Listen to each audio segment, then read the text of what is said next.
வணக்கம். இப்ப சபரிமலை சீசன் போயிட்டுருக்கு. நெறைய ஐயப்ப பக்தர்கள் மாலை போட்டு கடுமையான விரதம் மேற்கொள்ள ஆரம்பிச்சுட்டாங்க. ஐயப்ப பக்தர்களுக்கு ஐயப்ப சீசன் ஆரம்பிச்சிருச்சு. இந்த நிலையில சில ஐயப்ப பக்தர்கள் சபரிமலைக்கு போயிட்டு வரக்கூடிய அந்த செலவு அதை செய்ய முடியாம, அதற்கு தயங்கி மாலை போடுறதா வேணாமா அப்படின்ற யோசனையில இருக்காங்க. அப்படி ஒரு பக்தர சமீபத்தில நான் நேர்ல சந்திக்க ஒரு வாய்ப்பு அமைஞ்சது. அந்த ஐயப்பனே எனக்கு இந்த மாரி மனிதர்களுக்கு உன்னால் முடிந்த உதவிய நீ செய்யணும் அப்படின்னு எனக்கு அறிவுறுத்தின மாரி ஒரு சந்திப்பு அது. அவர் என்ன சொன்னாருன்னா, நான் கடந்த 10 வருடமா ஐயப்பன் கோயிலுக்கு போயிட்டுருக்கேன் மாலை போட்டு. இந்த வருஷம் ஐயப்பன் சீசன் ஆரம்பிச்சிருச்சு. ஆனா, அது போய் வர்றதுக்கு ஒரு குறிப்பிட்ட அளவு செலவாகுது. அந்த பணத்த தயார் பண்றதுக்கு என்கிட்ட இப்போ சூழல் இல்ல.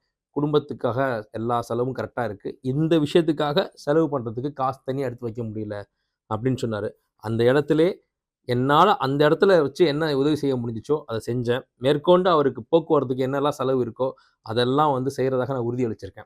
அந்த சந்திப்புக்கு அப்புறமா, இன்னும் எத்தன பேருக்கு இந்த மாரி உதவி தேவைப்படுதோ அப்படின்னு எனக்கு ஒரு வியப்பா இருந்தது.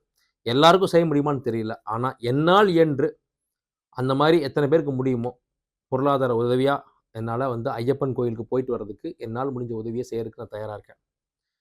இந்த விஷயத்த நான் எப்படி பார்க்குறேன் அப்படின்னா, ஸ்கூல்ல எல்லாம் டூர் கூட்டிட்டு போவாங்க. அப்ப ஒரு சில குழந்தைகளுக்கு இந்த டூருக்கு பணம் கட்ட முடியாத சூழல் இருக்கும். டூருக்கு போக ஆசை இருக்கும் எல்லா குழந்தைகள போலவும். ஆனா, அவங்க அப்பா, அம்மா கிட்ட பணம் இருக்காது. அந்த பணத்த கட்டுறதுக்கு அவங்களுக்கு சூழல் இருக்காது. அப்போ ஒரு ஏக்கம் ஆயிடும். நம்ம மட்டும் போக முடியலையே அப்படின்னு. கிட்டத்தட்ட ஒரு கடவுள மனசார நேசிக்கிற எல்லாருமே குழந்தைகள் தான்.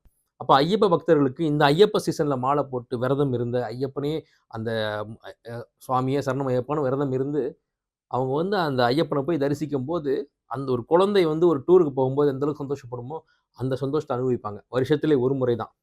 அருகில் இருக்கக்கூடிய எத்தனையோ ஐயப்பன் கோயிலுக்கு போகலாம் தான். ஆனா, அங்க சபரிமலைக்கே போய் ஐயப்பன தரிசிக்கிற அந்த ஒரு பயணம் இருக்கு இல்லையா? அது ஐயப்ப பக்தர்களுக்கு தான் அதோடைய அந்த பூரிப்பு தெரியும். அப்படி ஒரு சூழல்ல, பணம் அப்படிங்கிறது தடையா இருக்கு அப்படின்னா, அது இருக்கக்கூடாது. பணம் தடையா இருக்கக்கூடாது. ஐயப்பன போய் தரிசிக்கிறதுக்கு. என்னால எத்தன பேருக்கு உதவி பண்ண முடியுமோ, அத்தன பேர் உதவி பண்றதுக்கு நான் தயாரா இருக்கேன்.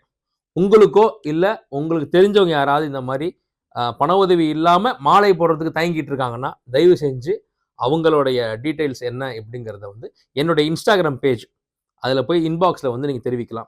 இல்ல இங்க YouTubeல கூட கமெண்ட்ஸ்ல தெரிவிக்கலாம்.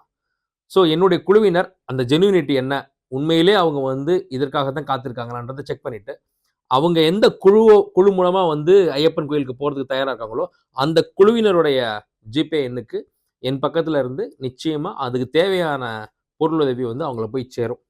இந்த வீடியோ அதற்காகத்தான். உங்களுக்கோ, உங்களை சார்ந்தவர்களுக்கோ உதவி தேவைப்பட்டா நிச்சயமா என்ன அணுகுங்க. நான் இத ஒரு இறைப்பணியாக, ஐயப்பனிட்ட கட்டளையாக செய்றதுக்கு நான் தயாரா இருக்கேன். ரொம்ப மகிழ்ச்சி. சுகமே சூழ்க.